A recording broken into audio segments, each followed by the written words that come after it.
Hello and welcome to week 2 of the Fantasy Football Playoffs. Making the effort to get this one out during the day, so you might be able to see it before waiver wire's already run, because it's an important week. We're moving into round 2, or the semi-finals, I guess, of our playoffs, and also our winners consolation bracket, hashtag consolation bracket pride. So, let's see what happened. I guess I'll start off with the guy who didn't play this week. One of them. And Ertz van Eifert got his bye week at just the right time. Now, he still did put up, I think, about 95 points, which would have been enough to win either playoff game, but is definitely his lowest production in quite a while. And that's because Melvin Gordon got injured pretty early on in the game. Right now, he's suspected to miss this week. Maybe since the Chargers are out, I heard someone saying maybe they'll just keep him out for the rest of the season. Don't know, but he seems unlikely to play next week. He's got a sprain at least in both his hip and his knee, so I'll have to see what goes on with that. In his absence, Kenneth Farrow came in and did okay. Actually, he did all right. So who knows what's going to go on with that? In conjunction with the fact Devontae Freeman got out-touched and outproduced by Tevin Coleman up against LA this week. Don't know if that's going to continue into next week, but it means it can happen now. Tevin Coleman's definitely back, and when they are both in the offense, they can both have a good week, they can both have a bad week, or one or the other can have a good or a bad week. So that's not as worrying as having a player likely injured going into your first playoff game, but it means 2 out of the 3 running backs have really been the core of Andy's team are no longer as lockable, as solid a lock for 20, 30 points, which it's a good time to get your bye week, but it makes this next round of the playoff a little more interesting, because Andy this week goes up against Stoney Jabronis, who beat in the first playoff game, Feed Moncrief now, I guess. And I think at this point it's just time to admit that should have been what happened. After Thursday, I was a little hopeful because Amari Cooper only scored 7 points, and I was like, okay, I'm in with a chance. Even though I dropped Tyreek Hill, who would have won it for me this week, actually. I really thought I might play him over Moncrief, but at this point, when it comes to the playoffs, I get awful conservative, and I don't want to name my team after a guy and then lose because I didn't play him. That would feel worse than playing a guy who should and did outscore, and Moncrief actually got injured, might not even do much this week either. But such is the way of the fantasy footballs. Let's see, yeah, overall my team just sucked. Russell Wilson played bad in the first half and then didn't get helped out by Doug Baldwin and other receivers popping them up in the air for a total of 5 interceptions, I think it was. Yep, 5 interceptions, only 1 touchdown, but still. So yeah, kind of a terrible finish to a terrible year for me.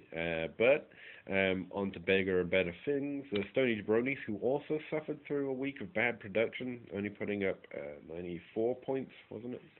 87 points. Sorry. Mainly because most of the commentators around it are calling it a really bad week for quarterback, which I guess is true. I suffered from it as well as did the Jabronis. They had Jameis Winston only put up in 10 points, which was, again, the New Orleans game was meant to be the high-scoring game of the week, but it was not.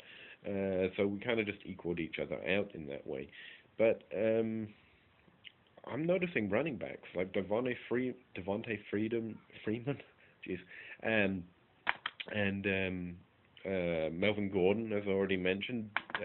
David Johnson, also on Andy's team, was still great. Put up 18 points, something like that, but certainly not the 30 every week that we've been kind of counting on him for.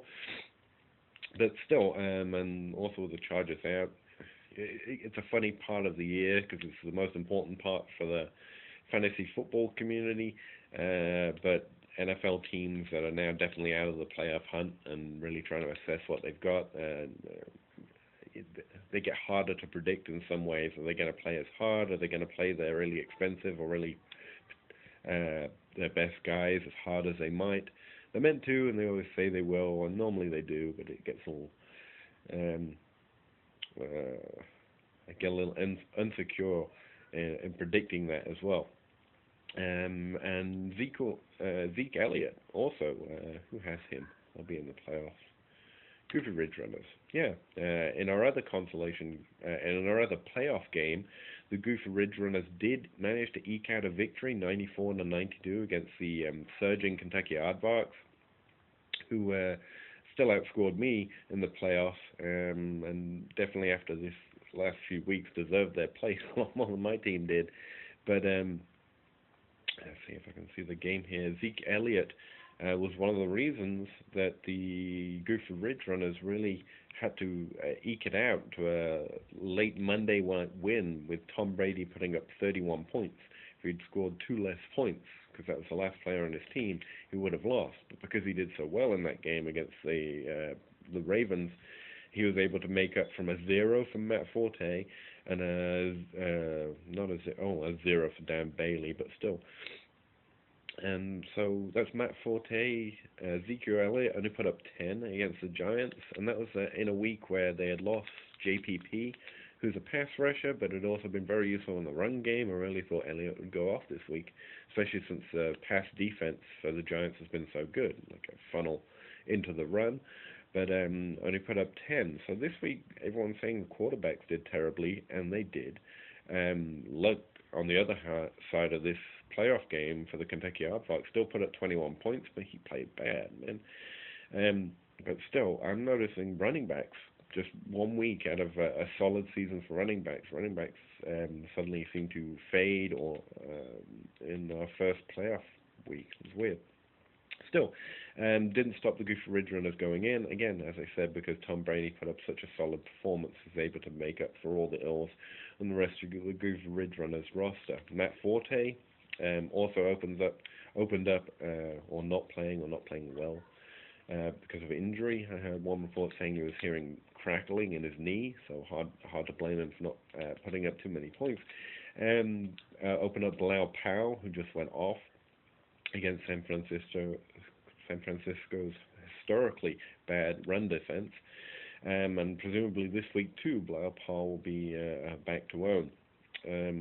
So entering the playoffs, running backs either get injured or suddenly show signs of weariness, and everyone that's in the playoffs who does not own their backup is going to have to hope that all our consolation pride guys don't want running backs, because most of those backups are on the waiver wire. And since Goofy Ridge Runners and Ertz von Eifert really got in on the backs of these strong running backs, then hopefully they'll pick up their backups, I guess, on the waiver wire. Now, Goofy Ridge Runners has Lamar Miller, who put up a solid week, first one in a while, but it was against the Colts. He was always going to do that. And Latavius Murray, so he's got alternatives, but be interesting to see whether he goes through the second or third guy or plays one of these backups that are now available. So yeah, that was the end of the Goofy Kentucky Aardvarks, who put up a much more prideful performance, take some pride in his loss, because he put up a much more solid game than Feed Moncrief, the other team that got kicked out of the playoffs. What let them down again was Spencer Ware, another running back, really not living up to the hype. Jordan Reed, of course, at tight end, falling to only 2 points, but he's injured, I guess, so we have an excuse for him. Tevin Coleman was actually on the Goofy Ridge, actually on the Aardvarks bench, so not that anyone will blame him for benching him and playing Larry Fitzgerald in the flex position, but that's probably a bitter pill to swallow right there. All right, so the round 2 has shaped up to be the Stoney Bronies versus Ertz von Eifert. Stoney Bronies hoping that Antonio Brown and hopefully a better performance from their quarterback. I don't know who they're going to play, but they do have Wilson, and I thought they had Big Ben. Nope, Phillip Rivers, so whoever they play, hopefully they're going to get a stronger performance from that, or maybe a stronger performance from Thomas Rawls, who again struggled in a Seahawks loss.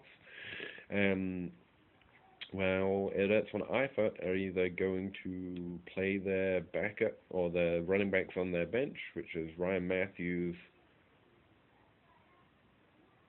or hope to pick up one of those backups that are on the waiver wire. Um, Go for Ridge runners, I'd pick up Alfred Morris as well if I were you. I mean, let's just take a look here. Not that should be in the habit of giving great advice since my team's trash right now. But let's see, who have you got on your bench here? Okay. I should value carrying three quarterbacks to make sure you don't lose ties, but one of them's Carson Wentz. And if Ezekiel Elliott goes out next week and you get into the final and someone else picks up Alfred Morris and you're in the final without Ezekiel Elliott or Alfred Morris, who would probably be pretty good, I don't know, man. I think it's beyond time we pick up those good backups in good situations at least. Handcuffs, sorry. Backups. What they actually are, not the buzzword. Anyway, and the other, pardon me, in the other playoff game we have Goofy Ridge Runners, speaking of which, versus the Honey Badgers. Goofy Ridge Runners hoping that Ezekiel Elliott can bounce back this week to being a top 3 RB. Lamar Miller and Tavius Murray perhaps filling in for some others. Maybe a resurgence from the New Orleans offense is really what the Goofy Ridge Runners are hoping for, so that they can get some wide receiver production as well this week. Honey Badgers, on the other hand, are also hoping for a New Orleans surge, since they have Drew Brees at quarterback, or at least they've got him slotted in for now. They have a difficult decision at this point between him, Ben Roethlisberger, him or Ben Roethlisberger. LaShawn McCoy, who was, if I'm not mistaken, just awesome last week. Yep, he put up good numbers. And Doug Martin, who again put up good numbers. So the Honey Badgers are going into this second and their first playoff game with their running backs still looking strong for the first time. And hoping the trend with Jermaine Gresham keeps up with at least 10 points in the last 3 or 4 games. And the somewhat consistency of Devontae Adams continues in their flex. But the core of their team is Julio Jones, who they are hoping is going to be back this week, and Mike Evans. So those are our 2 playoff games. Now, that's for all the money and all the marbles, and of course we don't actually care about them. That's not the interesting match this week. The interesting match this week is #consolation bracket pride. As we all know, that is the real heart of the league. And Feed Moncrief are going to go up against the Kentucky Aardvarks this week. Feed Moncrief hoping to put up any points whatsoever, while the Kentucky Aardvarks hope to gain some of their well-earned glory back that got lost last week because unfortunate Spencer Ware production. In the consolation bracket for this last week, Not Jerry's Cowboys put up the highest score of the week. I bet they're a little upset they didn't just quite make the playoffs, because they'd definitely be through to the next round. They beat Saxby Cutler. Sanchez Butt Fumbles beat the Texas Pugs as well.